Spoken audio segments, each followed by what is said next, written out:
What's going on, everybody? If you don't know me, it's your little homie Dean, here to bring you the Cinematics Top 10 review of Power Book 2 Ghost, Season 2, Episode 4. Now, if you can, do me a big favor, hit the like and subscribe button so you can continue to get the content. And if you agree or disagree with anything I'm saying, don't hesitate to jump up in the content section, man. I love to talk about this stuff.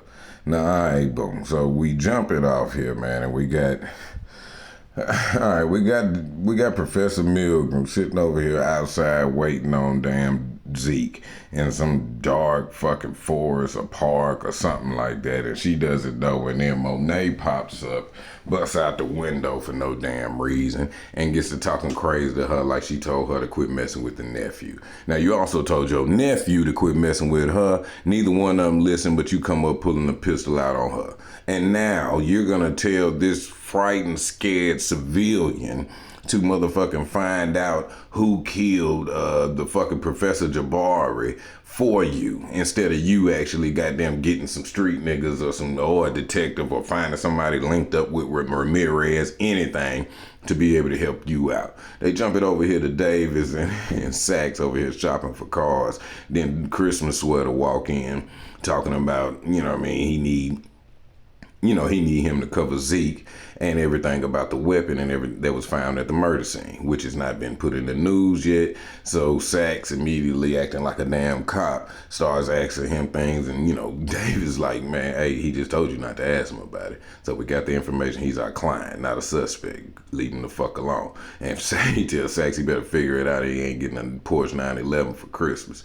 So now detective is running up over here, still fucking with Professor Milgram. And then now they running up here going with Simon, then pulled something with, got a new dean in the school because of the controversy.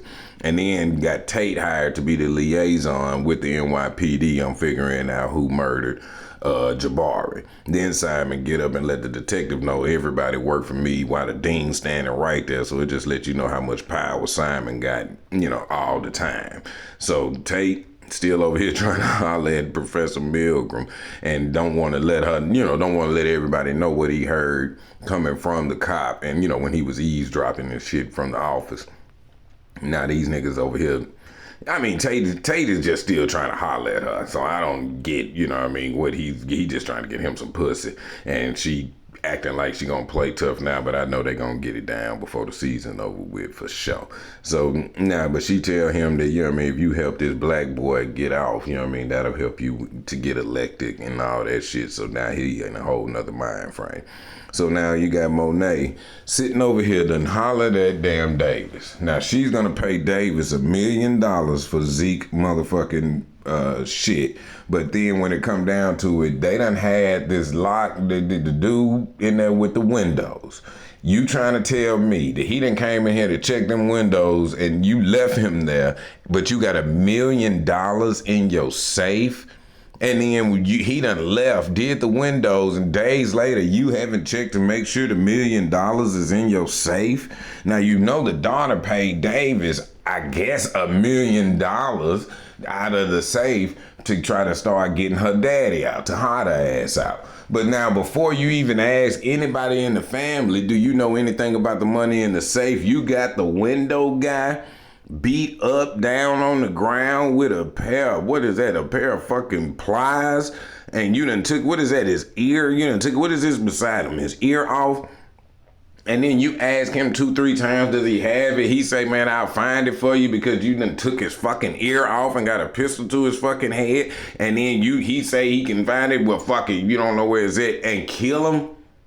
What? Then you go home and have a discussion with your family on, does anybody know where the shit is at in the house? What? How is that even possible? Why wouldn't you say that first? Why wouldn't you not? The writing on this man that just got so dumb, and then Zeke is over here just, y'all have done Zeke so wrong, man. Free Zeke. And then now Diana stupid ass, after you done did that, can you transfer the money I gave you for Lorenzo over to Zeke's case? No, bitch. Everything already in motion. We trying to get your dad out. Now they go in here and have their little, Christmas sweater, making sure that let everybody know he the smartest person in the room with their little, school discussions and shit. And I don't I'm so over that shit. So now, Detective Whitman, his ass done goddamn got hooked up with Tate brother, and the gal that the little lawyer, the DA that Sachs is fucking, is over here talking about they gotta work together to try to see what the thing is. Tate brother don't really buy his whole thing about Zeke and Ramirez gun and all of this shit, since you can't find Ramirez, but he gonna get sold on that shortly. Now Kane is over here telling Mecca that he got a whole bunch of shit that he got going on that he gotta get done. And, you know, he tell him that it's about Zeke, and then he tell him that, you know what I mean, since you need some money, go fuck up this dude, my rival, that's trying to move in on my territory and take all his money, and anything over $50,000, you can keep it. Okay, that makes sense. Now, Christmas Sweater gets a call from his little sister, and I guess she texted him first and then he called back, but you know what I mean, she sure is loose with that phone to be trying to hide it from them other people, but I digress. She in the room by herself, so. Now, goddamn it, Braden walks into the room and Kane is already in here. I guess he can just break into this shit with a credit card or something. He just always in their room like there's no motherfucking security. After the first time he broke it in, y'all ain't put a deadbolt on this bitch or nothing yet. Y'all niggas crazy. So this nigga Kane, stupid ass, is gonna sit over here and now ask Braden, can he come help? So now you got Braden to come take you around and you gonna hop in a car with him. What the fuck were you coming to Tariq for? Tariq ain't got no car. Tariq just magically appeared places. So you gonna have Tariq drive your car? What you even looking for Tariq for? But I guess that's a ploy, acting like you was looking for Tariq, but you didn't know he wasn't gonna be there. So now you got Braden there. Great plan, Kane. Now we sit over here back with Sachs. He gets some more information out of Gal on what they need to do, and then now Sachs is just basically just using her, fucking her 3-4 times a week while he catching feelings, but still going through her shit to get more information and find out about Ramirez's gun. Now, for whatever the fuck reason, they done went and searched all the dorms and then them found some pills in fucking Lauren's room. Now, Lauren don't want to tell because I thought Brushandra, or whatever the fuck her name is, was smoking weed, and the other little white bitch. Now all of a sudden they done found some pills in there. Now you don't want to tell them, you done told them ain't your pills, but they still gonna pressure you into charging you for some pills and then acting like what? What would be the charges for the pills? Now, y'all of a sudden you running a drug organization? How is they gonna charge you for the pills? And because Monet done put a pistol to Professor Milgram's fucking head. Now all of a sudden she's gonna use Lauren to try to find out where the drugs at. How do you even know that that's connected to anything with Lauren? Why would you even assume that? Because you found a couple pills? You talking about out of that whole search of these white folks' dorm, you done went in all these white folks' room and the only thing you found was 3 pills in the black bitch shit, and then that's the motherfucker you're gonna target? And then Professor Milgram is here, why? Just in case they found something on Lauren? Now she's gonna tell Lauren to wear a fucking wire that is in the shape of a watch to be able to keep track and find out if what? That quick? Lauren ain't gonna lure you up, call her daddy, they got money. Oh man, you don't get the fuck out of here. Boom. All right, boom. So you got Tariq over here talking to, I guess, the conservator or something. I guess, I don't know if it's some money his daddy left for his little sister or if it's some money that his daddy left for the grandma, but it look like this little dude is over it and he's trying to let him know that she's no longer fit to be able to actually deal with his little sister. So if you want to continue to be over the money, you better goddamn get shit together now. Enjoy your meal. You know what I mean? So he's trying to go ahead and get custody of his little sister. Now we go to Braden and fucking Kane riding up to a fucking, I guess, a trap house. Kane gonna go in there and rob the trap house. He ain't did no reconnaissance, no nothing, because as soon as he go inside, another nigga who I guess wasn't watching when they pulled up down this dark alley with his lights on, didn't see him coming and then just let Kane walk in. He gonna turn around and ask the white boy if he goddammit, what does he know, who does he know in here, and then get real aggressive like step out. Now you think you getting robbed by the white boy? At the least you would have seen that white boy and said, nigga, that's the cops, and got the fuck up out of there. How many times y'all niggas done got robbed by some goddamn Westerns, niggas, some goddamn preppy white boys in Benzes? What the fuck is going on out here? And then you sit over here with Kane come back running out, and then I don't know, we got the black dude, and then you got this damn Arab or Mexican or something coming out shooting back at him. So I guess they just got a diverse crew. This shit is so stupid. Then we jump over here to Monet coming up here talking to Lorenzo. She gonna ask Lorenzo, can you sign this paper off so I can put the house up to get, goddamn it, Zeke out of jail? Nigga, you ain't getting no loan that goddamn quick. You gonna put your house up and get $1 million in a day. You had 3 days, and they wouldn't be able to do that in 3 days, cut you no check. Man, you don't get the fuck out of here. And of course, Lorenzo say no. And then because your ass lying to Lorenzo and he know you full of shit, he tell you to go use the money that you got in the safe. And then he know you done Diana done already used that to pay for his case. But your little lying ass don't ever tell him the truth. Now he don't believe you. That's why he said no, he ain't signing off shit, because you keep lying. I'll just use that then. And then we got, oh my God. And then we jump over here to Jemele Hill talking about Zeke ass. Now, Jemele Hill is going, she's an actual person that used to be on ESPN back in the day. And she got, kicked out for a lot of controversial shit trying to take up for black folk. But we're going to get into that in just a second. So now, Drew and Zeke is over here talking about his case. And Drew is like, oh, yeah, I can go get some dick and help Zeke. So Drew calls Everett, the dude that used to play for Zeke basketball team, and they gonna do something. So he goes over there and they have sex and shit, and then in the midst of they talking, Everett done damn had the whole team boycott a game and post on social media free Zeke and started a GoFundMe account to get money up for Zeke's shit. He did all that. You talking about boycotting a game in college basketball with a #1 recruit, and I'm assuming this is, Ivy League school, and y'all boycotted the game for a black dude? That would have been major national news, so I can see Jemele Hill coming out for it. But then right after that, he tells Drew that I accidentally mentioned your name in when the cops got me cornered, and then because Drew wanted him to be, I guess, like his family, didn't like the fact that he did that, so gets up and gets dressed, and he's so he starts to go ahead and get dressed and gets to arguing him like, you don't know nothing about my family, you don't know nothing about us, you don't know nothing about me. I'm talking about, he gets so mad, he running out of the room with his, not even got his shirt on, he running out of the house. Now, I ain't never had a girl get me that goddamn mad, but of course, that's Drew for you. Then we go over here to Diana and fucking Effie. They over here got some fake credit cards, and it's about to go in here and boost some Gucci and Louis or something. I guess she in some Versace or something outfitted in. Effie looking like a goddamn doll. But what booster do you got? You get $100,000 worth of some shit out of goddamn Gucci store. You trying to tell me you got a booster that's gonna give you what, 15 racks for it?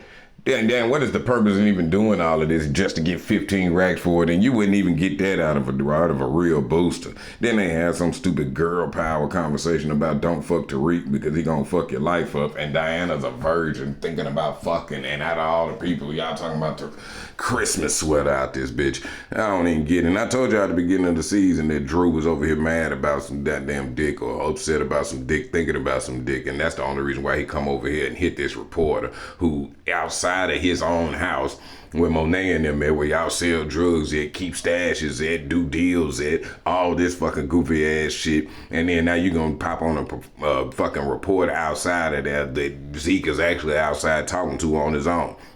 Then you come over here and pull out a fucking liquor bag with fucking, what, 50K in that motherfucker? If that ain't even 50K look like. And Drew got an attitude because like he done raised some money from this GoFundMe shit. And then Monet is like, what else we need more money than this. But wait, what was your plan to get some? Drew storms off like I done did everything I can do. See, met the man at the fucking front and he like, yeah, you gonna hit me too, ignorant ass nigga, all this shit we got going on. Kane over here looking at Davis like he mad at him that he cost $1 million with this mess y'all got going on. Davis look at Diana, don't even tell on her, just look at her like, you piece of shit. Now they gotta have a sit down with Jemele Hill, who is actually, that's her real name coming from ESPN, where she got kicked out for some controversial shit. Then we go to Tariq and Braden motherfucking ass. Braden is sitting over here like he gonna chill with Tariq tonight because, like I guess they ain't chilled in a minute, been busy. Tariq shows him video footage his grandmama abusing his little sister at the liquor store for whatever reason. Braden holler out, man, don't go losing Isaiah on me, man. Was the funniest line of the whole show. Then Braden gets a text from fucking Kane, and Kane want him to ride out. Now, this is the plan now. This is what you actually think of, you know what I mean, riders of power. This is what you think of. The white boy is going to go bring his Ivy League face. Look at the bruises and shit looking like he got beat up and everything. And then shows a black card with his damn name on it. So he got his face and his name. He sees it. He comes up in there and let him shop. Don't lock the door behind him. But then he lets the white boy shop, and then Kane comes in busting up shit, and then they just gonna rob a jewelry store. The white boy about to shoot this nigga, but the gun jammed. He tell Kane the gun jammed. Kane said, I made it jam on purpose because I didn't want you shooting anybody. Really? Really? I ain't gonna dwell on that. So Tate brother is up in here with the detective and the DA, and they get, you know what I mean, the alibi for fucking Zeke, where he's up in here looking stupid buying some fucking groceries to go fuck Professor. And then now he comes up with a new theory that he paid Ramirez to do it. That's why Ramirez shot him, killed him, dropped his weapon, and now he's missing. Stupid. Now Davis and damn Christmas sweater come in here to go holler at Monet. And he and Dave, man, Tariq like, man, shut the fuck up, nigga, you love money. Davis trying to act like he complaining about this shit. Then they get up in here, now they got to prep Zeke for this fucking interview. Tariq says, I'm gonna write some shit down, and he just start talking to him and telling him what he gonna say. So he gets up into the interview, and of course, you know, Jamel Hill, and this what really she got kicked out of ESPN for, a little bit too talking too much, saying too much, doing too much, and really got her popped out. So they show everybody watching this shit, and you see Zeke fold like a goddamn bad poker hand, and then, you know, Davis like, what the hell am I supposed to do? And it ain't nothing he can do. So everybody's in here arguing, upset, and all that. Zeke storms off like this is bullshit, all of this stuff, and Tate is just, you know what I mean, using this as opportunity to see what he can do. Monet, see, you know, is like, just figures out that the murder, that Ramirez gun is at the scene, so Kane is like, oh, that's fucked up. Tate brother and all, and the detective and them see how Zeke fuck it all up, so now they gonna actually come after him hard. Jamel Hill still got an attitude like, I'm a journalist, I don't work for you. That's what got your ass kicked out in the first place. You know, I wonder how many followers you got after this episode. Diana got on a goddamn shoulder pads and a blue jean jacket. She's looking like fucking Paula Abdul around this bitch. I don't even get that shit. Now Kane about to run off. Monet goddamn stop him and ask him about everything that's going on, acting like she got a big attitude with him. Then she find out that it was all goddamn Christmas sweater that did everything. And then now she still want to have an attitude with him, just saying do what you're told. And of course you know that nigga's not gonna do that. Get a text from Davis that everything has been paid on Zeke bill. Now Christmas sweater over here is about to bail out. Grandmama come in here and basically tell him the really shit anybody done said to him the whole season. Like, nigga, all this shit is your fault. You the piece of shit. I'm not gonna let you take your little sister. Fuck her up too. About time somebody told Christmas sweater that. Hit him with the subpoena when to be up in court. Then Kane sits over here and calls Mecca. And tells Mecca that he gotta go do some shit. Mecca tell him you need to dump it off on somebody else. Wait till you hear what Kane's idea to do is. Now we get over here to after Drew done just told this nigga Everett, you don't know me or my family. He comes in here, I didn't know Zeke actually killed the motherfucker based off what I just saw today. He said, you know Zeke, and you know me. What? That's your thing? That's your thing, and then you kiss and you put the pressure back on this nigga to actually go back and not talk to the police again in case the police come say something. Oh my God. Then Monet comes in here and the big reveal, who I didn't see it coming, but it's still stupid. Zeke is Monet and Mecca's son. So that's why Mecca went ahead and paid the $1 million to get him out, and I guess Zeke is the oldest out of all of them. Is he? Or was they fucking Zeke in the midst of something? Like, Zeke's not older than Drew or Kane, is he? Because then that nigga's still in college. Drew or Kane would have been out of college, but them niggas didn't go, right? Right? I have no fucking idea. Maybe not. I have no fucking idea. So let's save our son together, and you can quit working for that. Lorenzo finna get out. I hope Pop make a dumbass. Now we got Kane decides to bring Braden to come get Ramirez's body. So Braden is going to be, I guess, have some DNA, some evidence out there. Christmas Sweater is talking to Lauren And then Lauren still got on this fucking Rolex. So I guess that motherfucker is recording 24/7.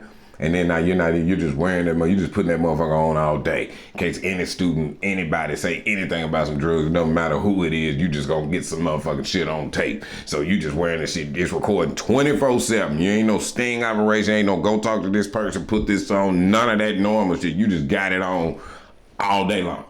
Wow. And then you take it out to get fucked. Okay. Then the detective is sitting over here. Finally, they find Ramirez's body and go out there to go pull it up. And then they, identify as Ramirez. And then now this is Kane's big idea. He gonna take Ramirez's fucking badge and take it into Braden and Christmas sweater room and plant it there. So who you planting it on? Braden? Oh, the nigga whose family is the Westons, who basically run this high-tech university. And then all of a sudden now they're not going to put millions of dollars into his defense and actually uncover the truth. You want to do it with them. Or you're going to do it with Christmas Sweater, whose only motive to be able to kill Jabari Reynolds and Detective Ramirez would be to protect your family because he's running drugs with y'all. So you're going to put the pressure on him. What the fuck is going on, man? If y'all can help me out with that, man, what is Kane's plan? Why is Braden this goddamn stupid now? And it's basically looking like Christmas Sweater, the smartest motherfucker in the room. To everybody. Man, you agree or disagree, let me know. There it is.